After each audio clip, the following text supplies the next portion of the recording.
Kisru uang donasi Agus Salim sampai hari ini masih menjadi sorotan tajam warganet. Tak hanya terbelalak melihat banyaknya pro kontra yang terjadi dalam kasus ini, seperti beberapa pihak yang saling lapor, namun juga menanti apakah perdamaian akan benar terjadi dalam kasus donasi Agus, atau justru makin panas seperti saling sindir yang terjadi baru-baru ini antara Farhad Abbas dengan kuasa hukum para donatur.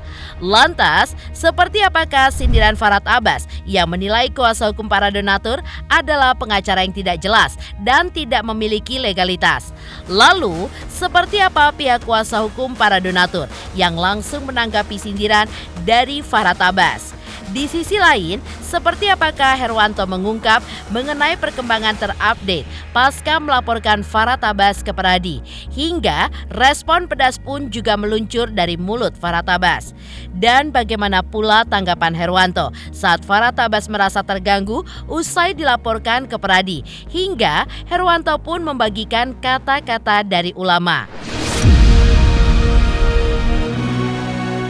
Pemirsa, bersama Intens Investigasi, kami hadirkan kabar terkini, terpercaya, dan teraktual. Tetapi sebelumnya, jangan lupa untuk like, subscribe, dan juga share channel YouTube ini.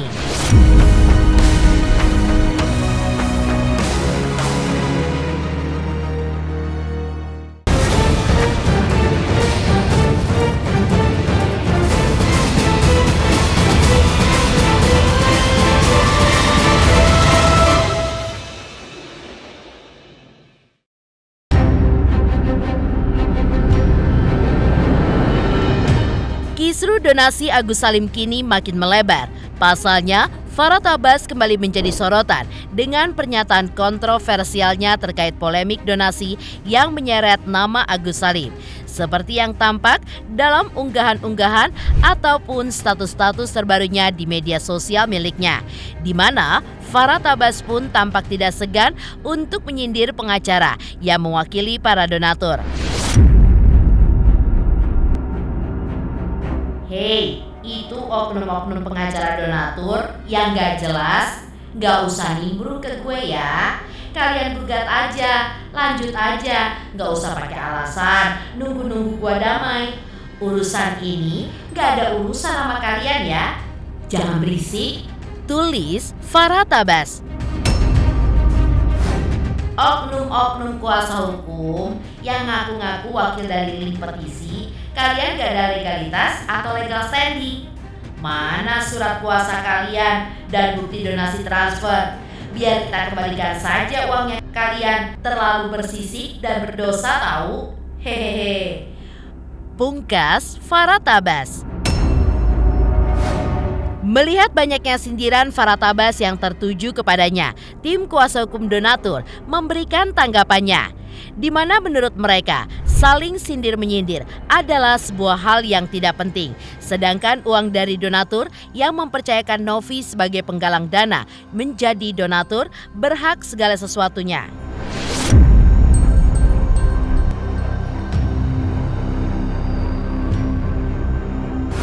Pengacara yang nggak dikenal, pengacara rumput-rumput ini mengganggu aja, ya jangan.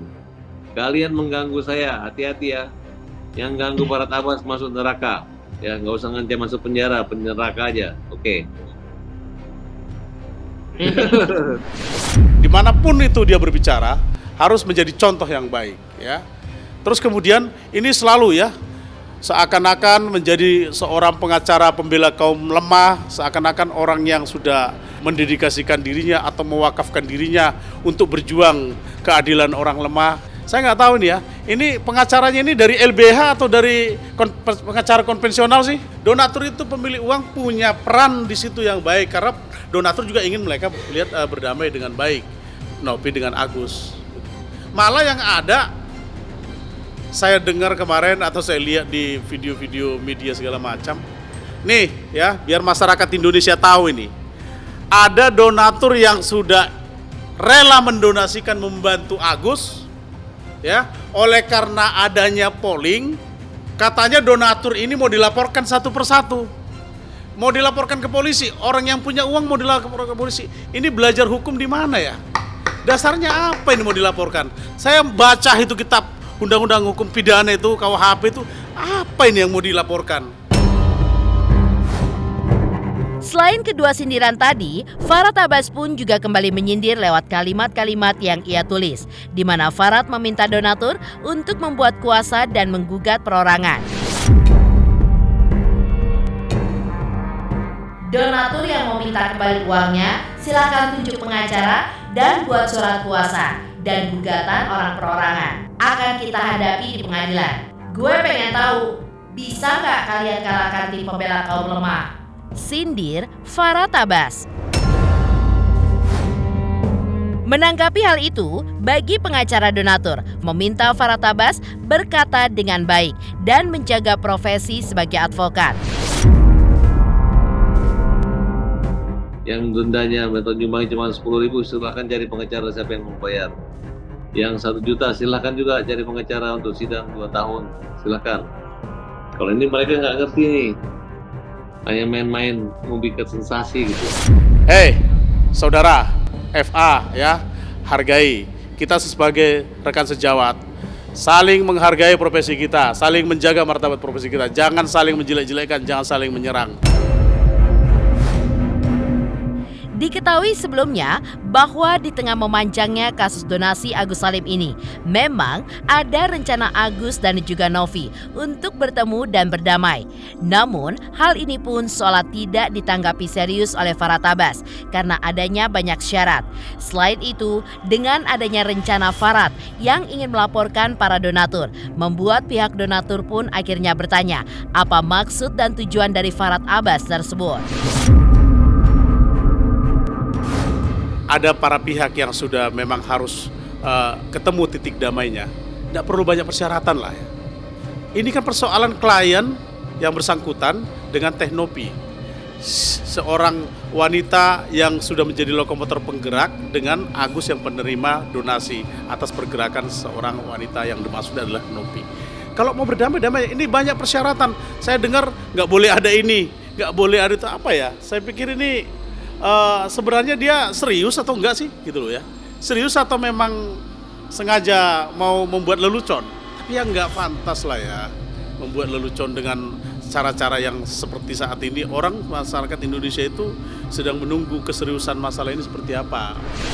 Hanya katanya dia akan menyerahkan uangnya, mungkin ada 2 opsi, satu buat ditangani oleh Yayasan Novi, satu oleh lembaga independen lainnya atau orang dipercaya. Kan ujungnya untuk kepentingan Agus gitu. Ya, rencana akan dilaporkannya donatur dan pihak kuasa hukum donatur oleh Farhad Abbas memang seolah menambah masalah donasi Agus Salim ini justru tidak pernah rampung, bahkan justru semakin ruwet. Untuk itu, pihak kuasa hukum donatur pun meminta Farhad Abbas untuk menjaga perkataannya dan tidak membuat perspektif negatif. Ya, ini jangan mempertontonkan hal-hal yang menurut saya menjadi tidak ada ujungnya. Kita sudah sampaikan kok kemarin, apresiasi kok ya, bahwa saya terima kasih sudah mau membuka jalur damai. Tapi kalau kayak gini nih ya kan kita apa ya, punya batas-batas penilaian tertentu juga ya. Makanya saya melihat situasi saat ini nih sebenarnya tidak ingin lagi untuk berdebat-debat kusir seperti ini, karena toh sudah ada penyampaiannya untuk berdamai ya, sudah dilakukan saja lah ya. Kalau memang nggak ada kepentingan ya, kalau nggak ada kepentingan berdamai saja. Lalu, seperti apa pula Herwanto yang mengungkap mengenai perkembangan terupdate pasca melaporkan Farhad Abbas ke Pradi, hingga respon pedas pun akhirnya meluncur dari Farhad Abbas. Intens investigasi karena sudah mencapai 3 juta subscribers di YouTube. Sukses selalu and all the best.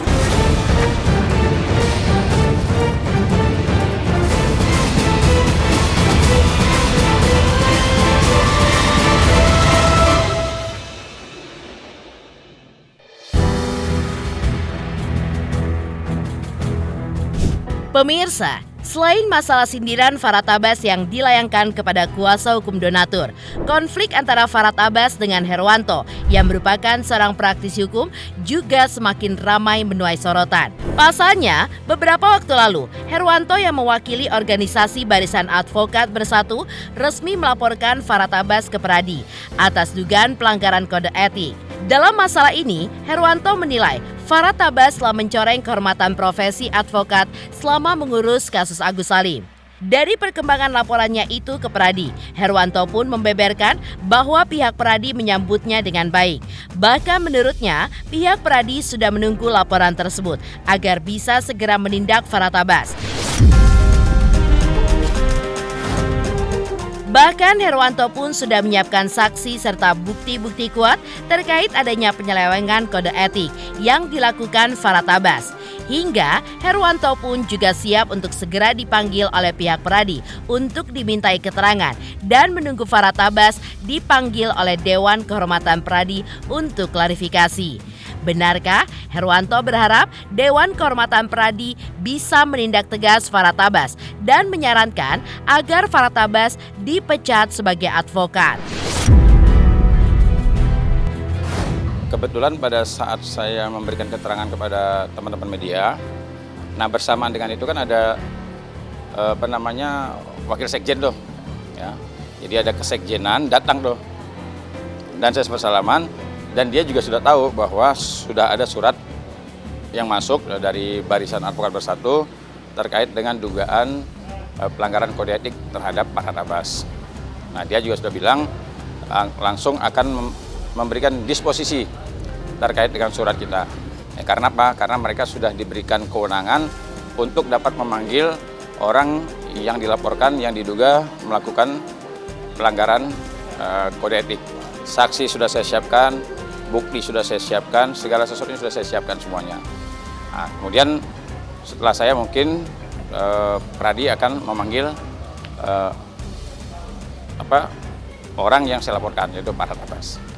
Nah, ketika diperiksa, ya, diadili, ternyata terbukti nih, maka dia akan mendapatkan sanksi, ya. Tergantung tingkat kesalahannya. Kalau dianggap dia melakukan pelanggaran yang kecil, ringan, maka bisa diberhentikan selama berapa bulan. Yang saya laporkan ini bukan hanya perilaku dia kepada saya, tapi perilaku dia kepada masyarakat juga, kepada orang-orang yang berhubungan dengan dia. Di media sosial itu ada yang diganti pakai daster, dibikin joget-joget dan lain sebagainya. Ada juga komentar-komentar masyarakat terkait, ya, ketidaksukaannya dengan cara dia melakukan pembelaan. Ini dilaporin, bahkan ada donatur dilaporin. Nah, ini kalau seandainya, ya, saya nanti akan mendorong kepada Peradi, ya, mohon juga dipelajari ini. Artinya akibat dari tindakan-tindakan dia ini, ucapan-ucapan dia ini menimbulkan kegaduhan di masyarakat. Nah, kalau ternyata memang Dewan Kehormatan merasa bahwa ini adalah suatu ancaman dapat bisa menjatuhkan kehormatan profesi, dan ini bisa dicabut permanen. Artinya bisa dicabut permanen, artinya apa? Pecat gitu, dicabut, tidak punya izin lagi. Yang mengejutkan, dampak dari laporan Herwanto tersebut rupanya langsung direspon oleh Farhad Abbas melalui sosial medianya, di mana dalam kalimat yang ia tulis, Farhad pun menantang Herwanto dan meminta bukti kode etik yang telah dilanggarnya. Namun, bagi Herwanto, bukti dari cuitan Farhad Abbas di sosial medianya itu sudah menjadi cukup bukti karena menyerang rekan sejawat. Pengacara, Gundul, segera buktikan gue melanggar kode etik. Kalau enggak lo buktiin, gue pidanain lo sampai lo tua di penjara. Tulis Farhad Abbas di akun sosial media pribadinya. Saya mencermati apa yang dia katakan. Rasa-rasanya apa yang dia katakan itu sebenarnya lebih cocok untuk dia. Lebih cocok untuk dia sebenarnya. Kalau seandainya nebeng di TV gitu kan, oh saya, ya, bisa saya pastikan, seandainya pun saya menjadi pengacara terkenal, saya pastikan yang bisa membuat saya terkenal itu karena apa? Karena prestasi saya, pendapat hukum saya, argumen hukum saya yang memiliki dasar yang kuat. Nah, kalau dia menjadi terkenal karena apa? Ya kan masyarakat tahu semua. Kenapa? Ya jawab aja sendiri, kan? Sampai orang bisa kenal dia itu karena apa? Terus prestasi dia apa? Jadi lebih cocok kalimat itu untuk dirinya sendiri. Di situ ada kalimat, itu sudah lama saya dikirim, tapi saya dibiarin, saya diamin.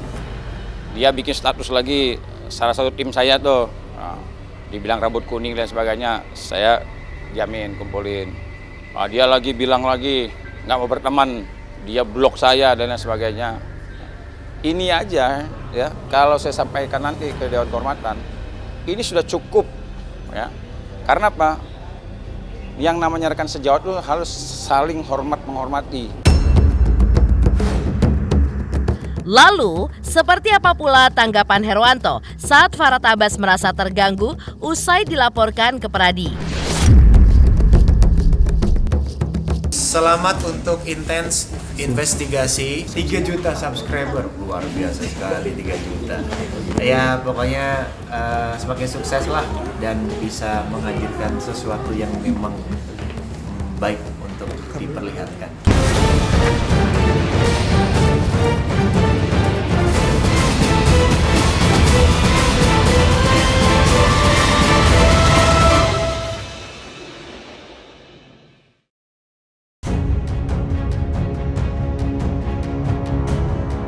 Menariknya, dengan adanya laporan dari Herwanto, Farhad Abbas mengaku dirinya merasa terganggu.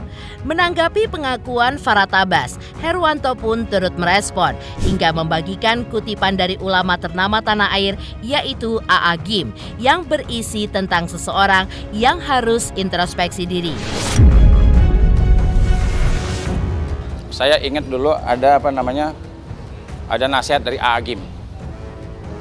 Kata A.A. Gim, ya, kalau seandainya sentuhan orang itu terasa sakit, nah, sentuhan ya, bukan pukulan. Kalau sentuhan seseorang itu terasa sakit kau rasakan, berarti bukan sentuhannya yang mengganggu, tapi badanmu ada bisul, sehingga sentuhan sedikit pun kau merasa terganggu, kau merasa terhambat dan lain sebagainya. Kenapa? Karena di tubuhmu ada bisul. Kalau nggak ada bisul, diginiin juga nggak kerasa, diginiin juga nggak kerasa. Apalagi sentuhan. Tapi kalau ada bisul, sentuh sedikit, aduh sakit. Nah, itu. Jadi introspeksi diri, ya mungkin ya, ada bisul sehingga sentuhan itu menjadi tidak enak, terganggu gitu. Demikian pemirsa, kabar terkini, terpercaya, dan teraktual yang kami hadirkan hari ini. Saksikan terus Intens Investigasi setiap hari Senin sampai dengan Jumat, tayang 5 kali sehari dan Sabtu tayang 3 kali sehari, yaitu pada pukul 11 siang, 12 siang, 3 sore, dan 6 sore. Tentunya hanya di YouTube channel. Dan pastikan jangan lupa untuk like, subscribe, share, dan komen channel Intens Investigasi.